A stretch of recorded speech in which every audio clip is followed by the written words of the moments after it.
Hello, my friends. Welcome to Breakfast with Sergio. In today's episode, let's talk about what is your biggest fear as an artist.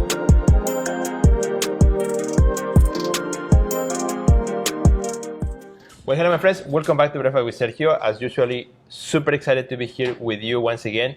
And well, today the doctor is in the house. I always like to say that. And that's because we have Dr. Yanina Gomez here with us today to talk about fears, the fears that we have as artists. Right. And it's been a while since you are here in the episode, so well, I welcome haven't back. been invited, so I guess my fault. So I'll take the blame. And well, we want to talk about the artist's fears. I think we all have fears in life, but in the art career, we have our specific fears. And there's fears, for example, the fear of when you go in the studio and you're creating a new body of work, or even a new work itself. How will it be accepted? How will people will read the work? That's one fear. When you send a proposal to a gallery, to a museum, to an institution, right. That's always that fear of putting that in the mail or clicking the send button on the email, right? The fear of being part of a community, will I be accepted, right? The fear of what if my gallery closes tomorrow, or the fear of I don't have a gallery, what if I cannot sell art?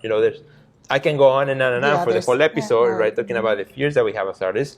So what I want to ask you is, if you can give us kind of maybe some tips or a little bit of advice on how we can deal with those fears that we often have as artists. And first of all, there's nothing wrong with fears. We all have them, right? No, there's nothing wrong with fears. That's one thing that I want to clarify, because the point is that there's different types of fears. There is that you're talking about what I would say, it's not a technical word, but I would say it's the professional fears, right? Yeah. That you don't know if you're gonna make it, if you're gonna succeed, if your art is good enough, how it's gonna be received, and so forth. Then we have phobias, right? People are afraid of heights. Other people are afraid of shots.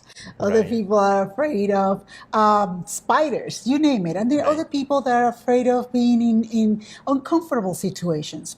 But if you think about it, when you're talking about fears, my question is, especially the examples that we're going to be talking about, is like, are they really fears? Or are we talking about perhaps some insecurities that we label them as fears, right?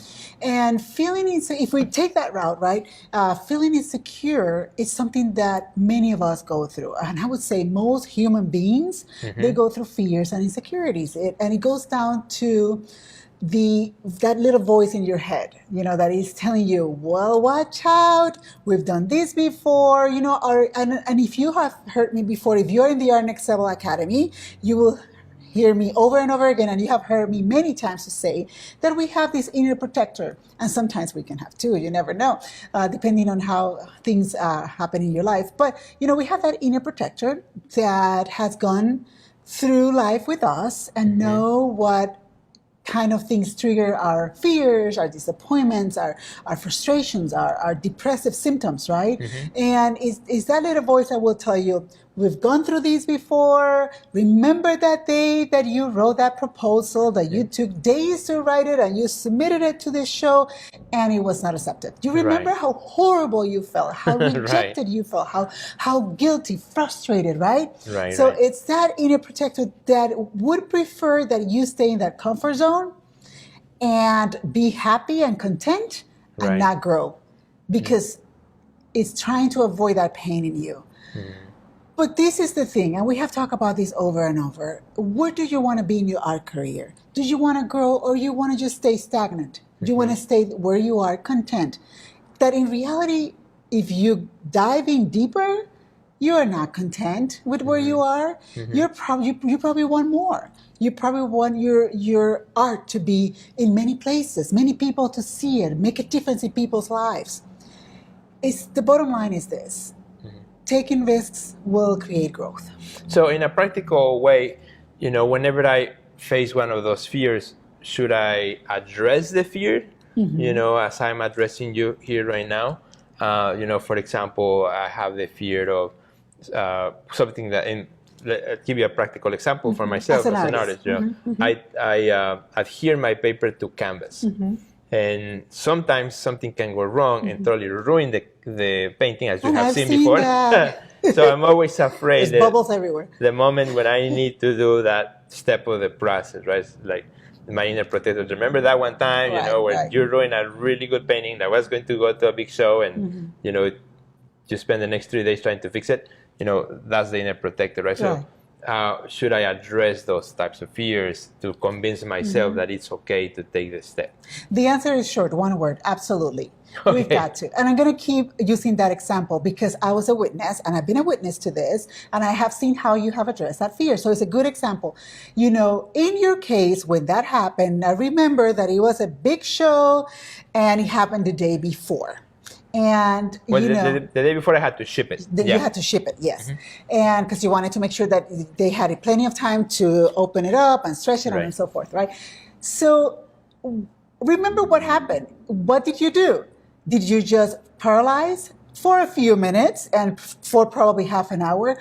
And paralyzing and getting like, you know, not knowing what to do, it's a normal circumstance. It's a normal feeling. It's a normal reaction because technically you need time to stop and think about what you're going to do.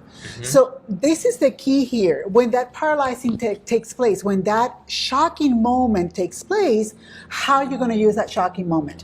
Are you going to use that shocking moment to say, poor me, I am such a fool, I can't believe I did that, and punish and punish and punish and have that pity party? Or, which kind of is a human reaction. I'm not criticizing and not putting down.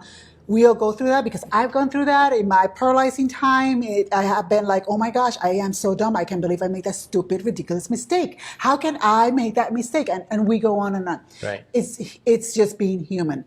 But this is the thing here. For how long that's gonna be that way? How long you're gonna be feeding that pity party, right? Right. So there has to be a moment, and I'm gonna keep using your example that you have your pity party and you're like, oh my gosh, I can't believe I did this. How dumb is that?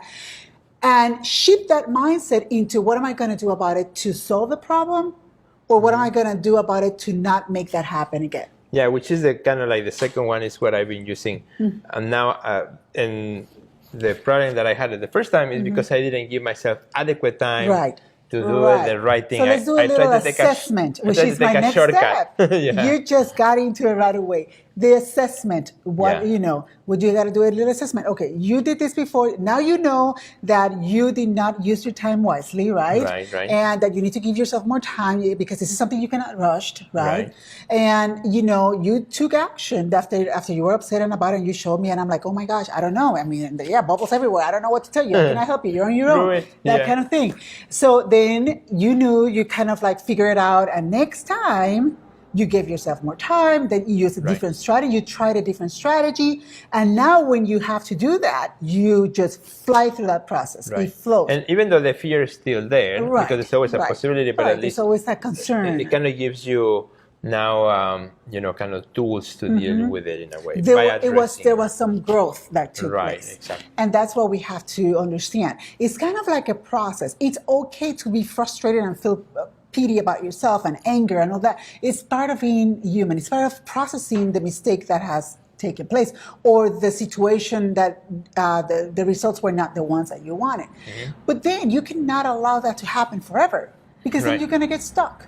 So when it comes to like a common one, I was not accepted when you submit your artwork and you're not accepted in the show. What's the first reaction, you guys, that you have? And I've been working with artists long enough to say, oh my gosh, my art is not good enough. What did I do wrong? Maybe my art is not the best. Maybe I need to change careers. Maybe I need to stop painting. I need to find and do something else. Right? We hear that over and over again.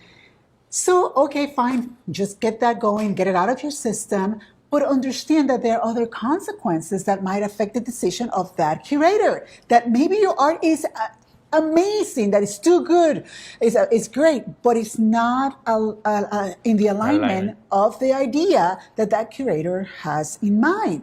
So again, it's also giving yourself that time to calm yourself down and process it. And the different strategies to come, if I may, or you have a question. I mean, you look. Go ahead. You look like you want to jump in, and I don't want to. I'm ready to wrap up the show, so go ahead and give us the last one. So understand that the different strategies that you can use to calm yourself down, whether it's breathing exercises, whether it's tapping exercises, whether it's stress ball, or to some people a glass of wine, or a cup of tea, or a good, well done double espresso latte, 10 ounces. You see, whatever it is, just help yourself and just give yourself permission to kind of like slow down, let me think this through and process it. Whether it's listening to music, but stay away from your art during that processing time, because being around your art might stress you out a little bit more. But just pull yourself away from the situation and even your art. Calm yourself down and give yourself time to think. It's like just to think. Whether it's you're staring at a wall, you're staring at a window, you're walking your dog, you're drinking your coffee, whatever it is, but give yourself time to think. Awesome. And reground yourself. Reground yourself. Well, Dr. Elena Gomez, thank you so much for that advice. That was super awesome, super good. See, he cut me up, guys. No, it's long enough for that. No, it is perfect. It is perfect. And my friends, if you love the advice of Dr. Elena Gomez, you can find her inside the Art Next Level Academy, where she has tons of material and courses helping artists as well, and you can find us at theartistnextlevel.com/join.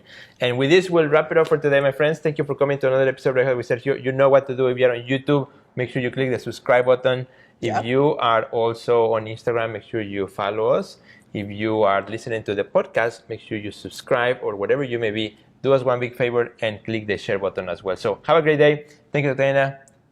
Thank you for having me. Absolutely. Until next time, guys. I'm sure you'll be back again. Goodbye. Bye.